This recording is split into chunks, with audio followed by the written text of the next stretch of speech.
முச்சக்கரவண்டி சாரதியை பாதணியால் தாக்கிய பெண், இணையதளத்தில் பரவிய வைரல் காணொளி. 61 வயதில் 20 ஆண்டுகள் சிறை. சிறைச்சாலைக்குள் கைப்பற்றப்பட்ட 28 சாவிகள். கருப்பு பொறிமுறை உடைக்கப்படும். அனுரவின் மறைமுக எச்சரிக்கை. முழு விவரம். வீடு புகுந்து விரட்டிய முன்னாள் அமைச்சர் அழுத்கமகே தரப்பு. அடுக்கப்படும் உருட்டு பிரட்டுக்கள். காலம் கடந்து வெளிவரும் பகீர் வாக்குமூலங்கள். கொழும்பிலிருந்து யாழுக்கு விமான சேவை. மகிழ்ச்சி செய்தி. எனது தம்பியை பிடிக்க முடியாது, நாளை வரவும் பணம் தருகிறேன். சினிமாவை மிஞ்சிய சம்பவம் பதிவு. அறிமுகமில்லாத ஆட்களிடம் அவதானம். போலீசார் விடுத்த எச்சரிக்கை. ஏஐ தொழில்நுட்பத்தை பயன்படுத்தி சந்தேக நபர்களை தேடும் போலீசார். சிக்கப் போகும் இருவர். யாழ் தெல்லிப்பளை புற்றுநோய் வைத்தியசாலையில் மோசடி. பல விடயங்கள் மூடி மறைப்பு. பெண் மருத்துவர் மீது நடவடிக்கையில் நாடாளுமன்ற உறுப்பினர் அர்ச்சுனா. இந்தியாவில் அதிகரித்த கொரோனா தொற்று நோய். துறைமுகங்கள் விமான நிலையங்களில் PCR சோதனை. இலங்கை பொது சுகாதார பரிசோதகர்கள் சங்க தலைவர் வெளியிட்ட தகவல்.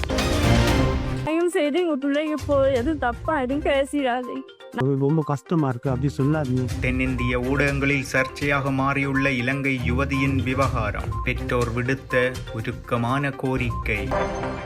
முச்சக்கர வண்டி சாரதி ஒருவரை வழிமறித்து தகராறில் ஈடுபட்ட இளம்பெண் அவரை பாதணியால் தாக்கிய சம்பவம் ஒன்று பரபரப்பை ஏற்படுத்திய நிலையில் பின்னர் பெண்ணும் அவருடைய கணவரும் முச்சக்கர வண்டி சாரதியின் கால்களை பிடித்து மன்னிப்பு கோரியுள்ள சம்பவம் ஒன்று இணையதளங்களில் பரபரப்பை ஏற்படுத்தியுள்ளது. பெங்களூரு பெல்லந்தூரில் தனது ஸ்கூட்டர் மீது முச்சக்கர வண்டி உரசியதால் இளம்பெண் ஆத்திரமடைந்து இந்தி மொழியில் முச்சக்கர வண்டி சாரதியை இளம்பெண் திட்டியதுடன் தனது பாதணியால் சாரதியை தாக்கியுள்ளார். இதை முச்சக்கர வண்டி சாரதி தனது கையடக்க தொலைபேசியில் பதிவு செய்து சமூக வலைதளங்களில் வெளியிட்டிருந்தார். அத்துடன் முச்சக்கர வண்டி சாரதி கொடுத்த முறைப்பாட்டிற்கு அமைவாக வடமாநில பெண் மீதுதான் தவறு உள்ளது என்பதை கண்டுபிடித்து அவரை கைது செய்த பின்னர் அவர் பிணையில் செல்ல அனுமதிக்கப்பட்டார். இதனையடுத்து வடமாநில பெண்ணும் அவரது கணவரும் முச்சக்கர வண்டி சாரதியின் கால்களில் விழுந்து மன்னிப்பு கோரினர். இது தொடர்பான காணொளி தற்போது சமூக வலைதளங்களில் வைரலாக பரவி வருகின்றது.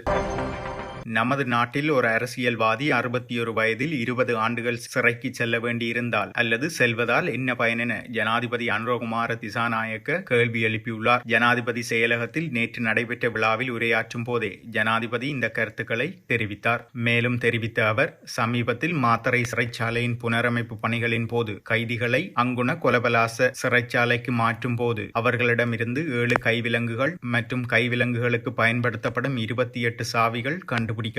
இதிலிருந்து நாட்டில் மேலோட்டமான வெள்ளை அமைப்புகளுக்கு கீழே ஒரு கருப்பு அமைப்பு இயங்குகிறது என்பது உண்மை எனவும், இருப்பினும் ஒரு சிலரால் வழி நடத்தப்படும் அந்த கருப்பு பொறிமுறையை அழிக்க நிச்சயம் பாடுபடுவேன் எனவும் கூறியுள்ளார். மேலும் முதலில் கூறியதைப் போல நாட்டில் அரசியலில் தற்போது ஒரு கருப்பு பொறிமுறை இயங்கி வருகிறது. அதை தடுப்பது அரசாங்கத்தின் பொறுப்பு. ஒருவர் 61 வயதில் 20 ஆண்டுகள் சிறைக்கு செல்ல வேண்டி இருந்தால் அல்லது செல்வதால் என்ன பயன்? அவர் விடுவிக்கப்படும் போது அவருக்கு வயது 81 இருக்கும். அதன் பயன் என்ன? நாட்டு மக்களின் வரிப்பணத்தை திருடுவது நியாயமானதா? மிகவும் ஒழுங்கமைக்கப்பட்ட கருப்பு பொறிமுறை நம் முன் உள்ளது. மீண்டும் கூறுகிறேன், இந்த கருப்பு பொறிமுறை உடைக்கப்படும் என்று நான் உங்களுக்கு உறுதியளிக்கிறேன். அனைவரும் சட்டத்திற்கு உட்பட்டு இருக்கக்கூடிய சூழலை உருவாக்கப்படும் என நான் கூறுகின்றேன் என ஜனாதிபதி சுட்டிக்காட்டியுள்ளார். அத்துடன் மக்களின் ஒவ்வொரு ரூபாயையும் பாதுகாப்பதற்காக ஜனாதிபதியின் செலவீனங்களை கூட இயன்றளவு குறைத்து வருவதாக ஜனாதிபதி குறிப்பிட்டுள்ளார். வரி செலுத்தும் அனைவரினதும் ஒவ்வொரு ரூபாயும் பாதுகாக்கப்படுவதை உறுதி செய்யப்படும். பொதுமக்களின் பணம் வீணடிக்கப்படுவதை தடுப்பதற்கான முதல் முன்மாதிரி இதுதான். மக்களுக்கு வினைத்திறனான பொது சேவைகளை வழங்க டிஜிட்டல் மயமாக்கல் அறிமுகப்படுத்தப்படும். அரச இயந்திரத்திற்குள் காணப்படும் கருப்பு பொறிமுறையை உடைத்து அனைவரும் சட்டத்திற்கு கீழ்ப்படியும் வகையில் ஒரு செயல்முறை உருவாக்கப்படும் என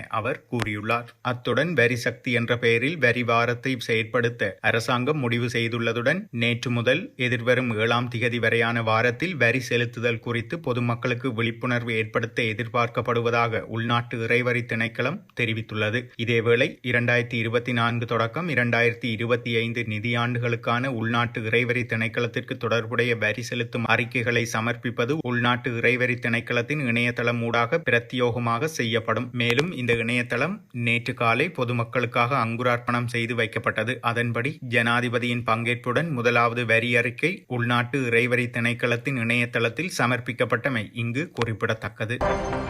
முன்னாள் விளையாட்டுத்துறை அமைச்சர் மஹிந்தானந்த அழுத்கமகே மீதான சமீபத்திய நீதிமன்ற உத்தரவுக்கு பிறகு விளையாட்டு மேம்பாட்டுத்துறையின் முன்னாள் கணக்காளரான ஆண்டன் பெரேரா பகிரங்கப்படுத்திய கருத்துக்கள் அதிர்ச்சியை ஏற்படுத்தியுள்ளன. தனியார் ஊடகம் ஒன்றிற்கு வழங்கிய விசேட நேர்காணலில் அவர் பின்வரும் கருத்துக்களை கூறியுள்ளார். மஹிந்தானந்த மீதான விசாரணையை தொடங்குவதில் முக்கிய பங்கு வகித்துள்ளேன் என்ற கருத்தை ஏற்றுக்கொள்கிறேன். முன்னதாக அரசியல் ரீதியாக உந்தப்பட்ட உத்தரவுகளுக்கு இணங்க மறுத்ததால் தான் ஓரங்கட்டப்படுவதாக அச்சுறுத்தப்பட்டேன். தாம் விரும்பும் வழியில் நான் வேலை செய்யவில்லை என்றால் வெளியேற வேண்டும் என மஹிந்தானந்த தரப்பினர் தனிப்பட்ட முறையில் அணுகி என்னை எச்சரித்திருந்தனர். பின்னர் அவர்கள் கடுமையான குற்றச்சாட்டுகளை சுமத்தி என்னை இடம் மாற்றம் செய்தனர். சர்ச்சைக்குரிய 15,000 கேரம்போர்ட் பலகைகளை பாடசாலைகளுக்கோ அல்லது பொதுமக்களுக்கோ அல்ல, மாறாக தேர்தலுக்கு முன்னதாக அரசியல் பிரச்சார அலுவலகங்களை ஆதரிக்க பயன்படுத்தப்பட்டது. இது தேர்தலை இலக்காக கொண்டு செய்யப்பட்டது. அதிகாரிகளின் உதவியின்றி அரசியல்வாதிகள் திருட முடியாது. அந்த கலாச்சாரம் நிறுத்தப்பட வேண்டும். பொது நிதியை தவறாக பயன்படுத்தியதற்காக முன்னாள் அமைச்சருக்கு குற்றவாளி என சமீபத்தில் நீதிமன்றம் தீர்ப்பளித்திருந்தது. இது ஒரு மூத்த அரசியல் பிரமுகருக்கு அளிக்கப்பட்ட அரிய தண்டனையாகும் என அவர் குறிப்பிட்டுள்ளார்.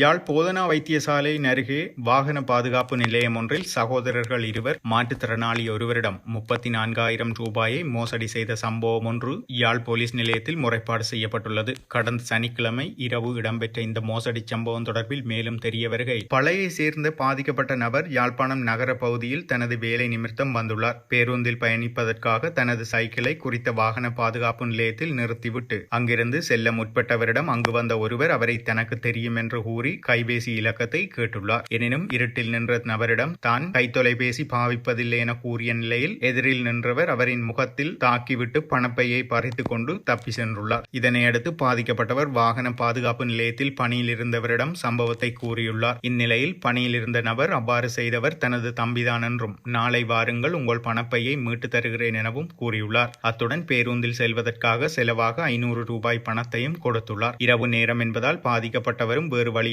அந்த பணத்தை பெற்றுக்கொண்டு சென்றுவிட்டு மறுநாள் காலை குறித்த வாகன பாதுகாப்பு நிலையத்திற்கு அவர் சென்ற வேளை பாதிக்கப்பட்ட நபரிடம் தனது தம்பியிடம் பெற்றுக்கொண்டது என கூறி அவரிடம் பணப்பையை வாகன பாதுகாப்பு பணியில் இருந்தவர் கொடுத்துள்ளார். பணப்பையை வாங்கி பாதிக்கப்பட்ட நபர் அந்த இடத்திலேயே சோதனையிட்டுள்ளார். அதோடு பணப்பையில் இருந்து 8,000 ரூபாய் காணாமல் போயிருந்ததுடன் வங்கி அட்டை மூலம் 26,000 ரூபாய் எடுக்கப்பட்டுள்ளமையும் தெரிய வந்துள்ளது. இது தொடர்பில் பணப்பையை வழங்கியவரிடம் பாதிக்கப்பட்டவர் கேட்டபோது அவருக்கு 1,000 ரூபாய் பணத்தை கொடுத்து எனது தம்பியை பிடிக்க முடியாது, இதை கொண்டு போ என்று கூறியுள்ளார். இதனையடுத்து பாதிக்கப்பட்டவர் யாழ்ப்பாணம் போலீஸ் நிலையத்தில் முறைப்பாடு செய்த வேளை குறித்த வாகன பாதுகாப்பு நிலையத்தில் பணியாற்றிய நபர் திட்டமிட்டு இவ்வாறான வழிப்பறி கொள்ளைகளில் ஈடுபட்டமை தெரிய வந்துள்ளது. இதுபோன்ற சம்பவங்கள் அடிக்கடி நடக்கிறதாக தெரிவித்த போலீசார் அறிமுகம் இல்லாதவர்களிடம் மக்கள் அவதானமாயிருக்க வேண்டும் என அறிவுறுத்தியுள்ளனர்.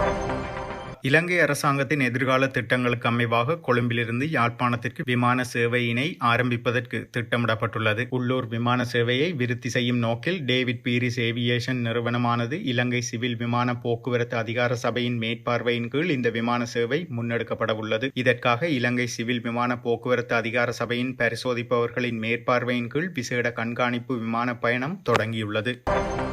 பல்வேறு குற்றச் செயல்களுடன் தொடர்புடைய நபர்களை கைது செய்வதற்கு குற்றப்புலனாய்வு திணைக்களத்தின் கொலை மற்றும் ஒழுங்கமைக்கப்பட்ட குற்ற கும்பல் தொடர்பான விசாரணை பிரிவு பொதுமக்களிடம் உதவி கோரியுள்ளது. தென் மாகாணத்தில் இடம்பெறும் பல்வேறு குற்றச் செயல்களுடன் தொடர்புடைய 2 சந்தேக நபர்களின் புகைப்படங்களை AI தொழில்நுட்பத்தை பயன்படுத்தி போலீசார் அடையாளப்படுத்தியுள்ளனர். AI தொழில்நுட்பத்தை பயன்படுத்தி பெறப்பட்ட சந்தேக நபர்களின் புகைப்படங்களை போலீசார் தற்போது பொதுமக்களின் உதவிக்காக ஊடகங்களில் வெளியிட்டுள்ளனர். இந்த புகைப்படங்களில் உள்ள நபர்கள் தொடர்பில் ஏதேனும் தகவல் கிடைத்தால் குற்றப்புலனாய்வு திணைக்களத்தின் கொலை மற்றும் ஒழுங்கமைக்கப்பட்ட குற்ற கும்பல் தொடர்பான விசாரணை பிரிவிற்கு அறிய தருமாறும் அவர்கள் கேட்டுக் கொண்டுள்ளனர்.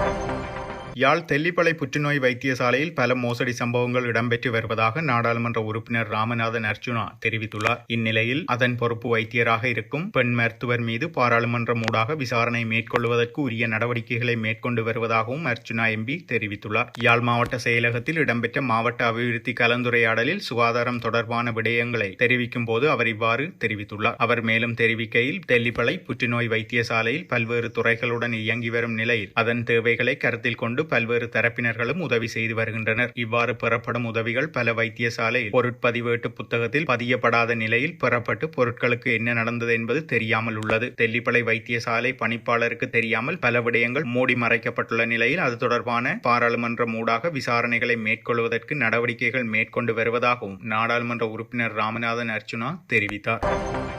இந்தியா முழுவதும் கொரோனா தொற்றால் பாதிக்கப்பட்டு சிகிச்சை பெறுவோரின் எண்ணிக்கை 3758 உயர்ந்துள்ள நிலையில் இலங்கையில் துறைமுகங்கள், விமான நிலையங்களில் PCR பரிசோதனைகள் முன்னெடுக்க வலியுறுத்தப்பட்டுள்ளது. இந்நிலையில் இலங்கையில் துறைமுகங்கள் மற்றும் விமான நிலையங்களில் தொற்றாளர்களை அடையாளம் காணும் நடவடிக்கைகள் முன்னெடுக்கப்பட வேண்டும் என இலங்கை பொது சுகாதார பரிசோதகர்கள் சங்கம் தெரிவித்துள்ளது. சிலாபத்தில் நேற்று இடம்பெற்ற நிகழ்வொன்றில் உரையாற்றிய சங்கத்தின் தலைவர் உபுல் ரோஹன இதனை தெரிவித்தார். இவ்வாறான இடங்களில் பரிசோதனைகள் முன்னெடுக்கப்படாவிட்டால் இலங்கையில் கொரோனா பரவலின் வேகம் அதிகரிக்கும் அபாயம் உள்ளதாக அவர் குறிப்பிட்டுள்ளார். தற்போது வைத்தியசாலையில் காய்ச்சல் காரணமாக அனுமதிக்கப்படுபவர்களிடமே பரிசோதனைகள் முன்னெடுக்கப்பட்டு வருகின்றன. ஆனாலும் துறைமுகங்கள் மற்றும் விமான நிலையங்கள் போன்ற இடங்களில் PCR பரிசோதனைகள் முன்னெடுக்கப்பட வேண்டும் என அவர் வலியுறுத்தியுள்ளார்.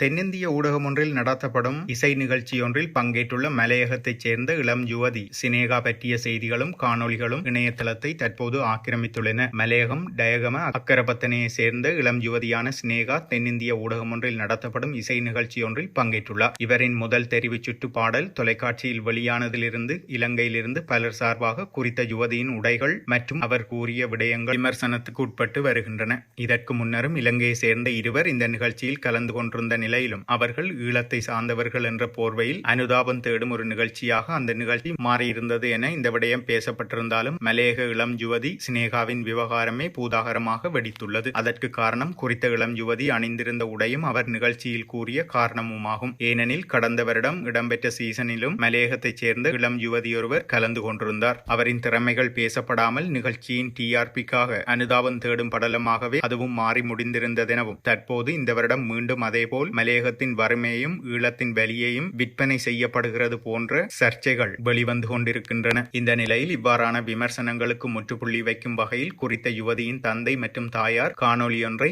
வெளியிட்டுள்ளனர். நிகழ்ச்சியில் என் மகன் நல்லா உடுத்திருத்து அப்படின்னு சொல்லி ஒரு மீடியாவில் போட்டிருக்கீங்க. உண்மை அது இல்லைங்க. அவங்க நிகழ்ச்சியில் உடுக்கலாம் பொறுத்து அவங்க வாய்க்காது என்ன படிக்குது இல்லாமல் செஞ்சுப்பாங்க. அது மட்டும் இல்லாமல் சாப்பாடு கொடுப்பாங்க. எல்லாம் என் பஸ்ஸு கூட காசு கொடுத்து அங்கேருந்து அனுப்பியிருந்தாங்க. அங்கே தெரியும் நல்லவங்க இன்னும் இந்தியங்களை அனுப்பியிருந்தாங்க. ரொம்ப கஷ்டம் தான் உண்மை, பொய்யெல்லாம் சொல்லல தாங்க.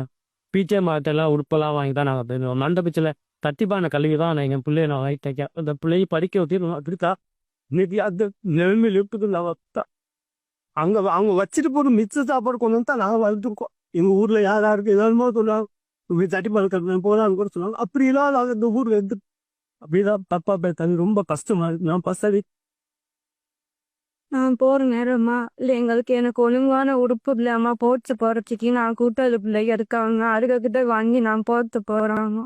இல்லைன்னா ஒரு மாதிரி பஸ்ல பாய்ச்சிக்கிறது வாங்க தானேம்மா. என் பிள்ளைக்கு ஒழுங்கான இன்னைக்கு என் பிள்ளைகளுக்கு ஒழுங்கான ஒரு உடுப்பு இல்லை போட்டு கிடக்குட்டி.